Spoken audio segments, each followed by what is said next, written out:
Hey everyone, happy Monday, it's Laura. I know I promised you last week to tell you more of my story about bodybuilding. I've been doing it for about 7 years. Unfortunately, I'm allergic to spray tan. Not necessarily allergic, but it's become a serious health issue for me, so I had to move to powerlifting, which is fun too. I started bodybuilding in 2012. I started working with this incredible trainer. Hit me up if you want her name. She was actually after one trainer that I was working with while I was going through physical therapy just to lose the weight. I knew there had to be a smarter way than working out every day and seeing no results. So I wanted more results, and this guy gave me a workout plan. I still have his handwritten diet written on a little piece of notepaper in my file somewhere.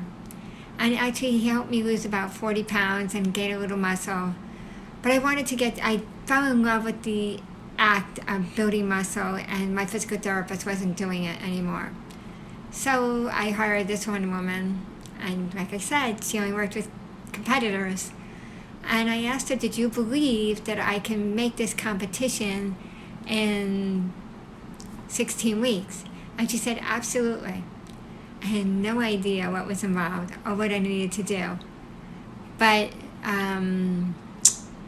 she had a lot of great information.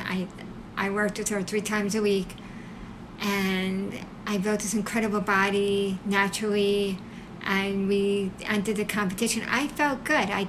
There were so many amazing women in the competition, and I didn't win, but I just felt that it was a great accomplishment. And my thought at that time was only just to get through one competition, but I fell in love with the process, the training, the leaning out, the muscle building, and the whole science behind it. It was fascinating.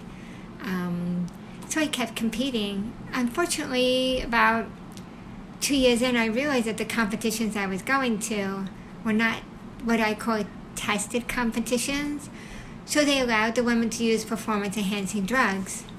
So I was faced with, do I want to take performance-enhancing drugs? What are my thoughts? What are my feelings about that? There's different kinds of performance-enhancing drugs. There's legal ones, there's illegal ones. Hey David, how are you doing? There are human growth hormones. It depends on what you call a performance-enhancing drug. So I made the decision, just a personal decision. It's not a reflection of anybody who does them, because I think you still have to do the same kind of work to be in that competition. But I made the decision not to do performance-enhancing drugs. However, at my age, in order to do that, you have to move to the more natural competitions that do drug testing. And that's where I found out it's kind of iffy whether or not they truly do drug testing, or if they just sit there and take a urine and throw it out. So now I only compete with the AAU. I know it's much smaller now, but I feel comfortable competing in the AAU, even in powerlifting, because I know they're true testers.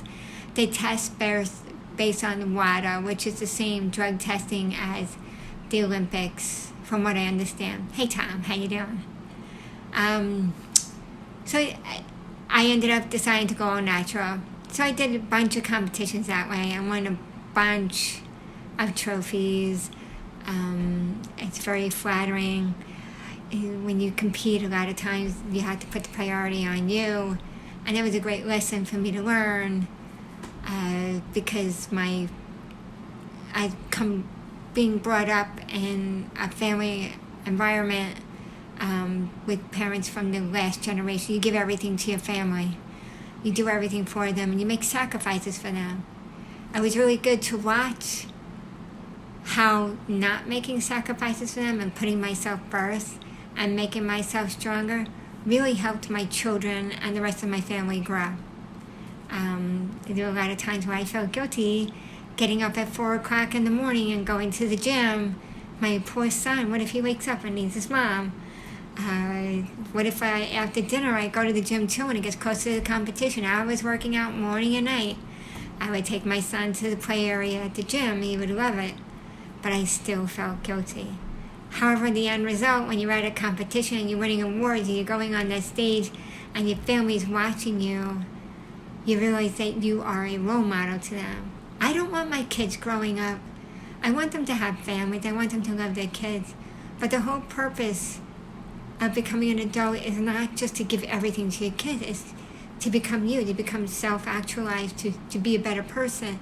When you're giving it all to your kids, or most of it to your kids, and you don't have any energy or strength left to give yourself, it doesn't really help anyone. So that's one of the biggest lessons I learned. The only other thing that I wanted to talk about is that performance-enhancing drugs are not necessarily for everyone.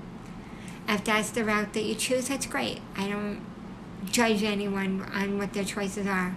If it makes you feel better about yourself and it improves your health, that's great. And just consider before you use performance-enhancing drugs, do some research. What is it going to do to your body? Don't be like an addict and addicted to the effect it has on your muscles and not listen to what the doctors say. I know it used to be like smoking. I used to smoke for years and years and years. But when I quit smoking, the story was, well, I'll quit when I'm ready. It's not really going to bother me. I'm not going to have cancer.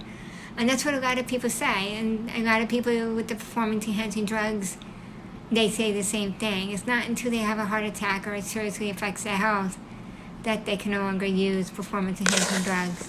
I'm just saying hi to a few people. I'm a big believer in building your body and becoming better and stronger. The funny thing is, when you start doing that, mentally you become different. Just the way you look at things, you have the opportunity to become stronger because you're consistent with your workouts and consistent with building your body. You learn what consistency will do for you everywhere in your life, and that's where I am now. I am now powerlifting, and I can go into that story another day. I just don't want to bore anyone. I do have I don't advertise this, but I have a rare disease, and there's no cure. It's not a big deal, or it is a big deal. Maybe one day it could kill me, but the doctors are freaking out. But I think as long as I work out, I'll be okay. However, because of my disease, I shouldn't, not that I don't, but I shouldn't eat preservatives. I shouldn't be in bare air quality. I shouldn't take anything that's not natural. I shouldn't take anything that's high carbohydrate. My disease is called a mitochondrial disease. And as we all know, mitochondria what builds the energy and helps you build muscle. And I just have to be really careful what I put in my body. That just made me feel better about my decision not to take performance-enhancing drugs. I don't know what happens when you stop taking them to your body. I can't even imagine. There's a lot I could say on that subject. But I do want to say, if you want to compete with a competition where it's truly a level playing field, not who has the best performance-enhancing drugs, and it's truly a reflection of just your hard work, not the drugs, just your hard work, I would compete with the AAU. They're having a competition this September in Laughlin. I think I'll be helping Martin Drake out. But Donna, thank you. You're such a sweetheart. Donna's one of my long-term friends. We help each other succeed. She's amazing too. Anyway, I think that's enough for today. If you want to hear more about my story, I'll probably talk about it in a couple of days. I have a lot to say about it. It's been a learning adventure. My kids have learned a lot. I don't force them to eat like me. I don't force them to live like me. But I do enjoy being a role model where they know if you consistently get up every morning and consistently treat your body well and take care of yourself and consistently not allow anybody else to treat you poorly, you will succeed. And you will, the proof is in the result. That's exactly what you have. If you sit there and say, I just don't know how to work out. Honestly, any program is good as long as you stick with it consistently. when I first started bodybuilding, I was only working out 3 days a week. But I think with that trainer, that was the best body I ever had. So hit me up, show me some love, share my message. Let me know if there's anything else that you want to hear about from the bodybuilding story. I'll probably Wednesday, I'll move on to powerlifting and talk about that story a little bit more. Anyway, have a great day. Happy Monday, everyone.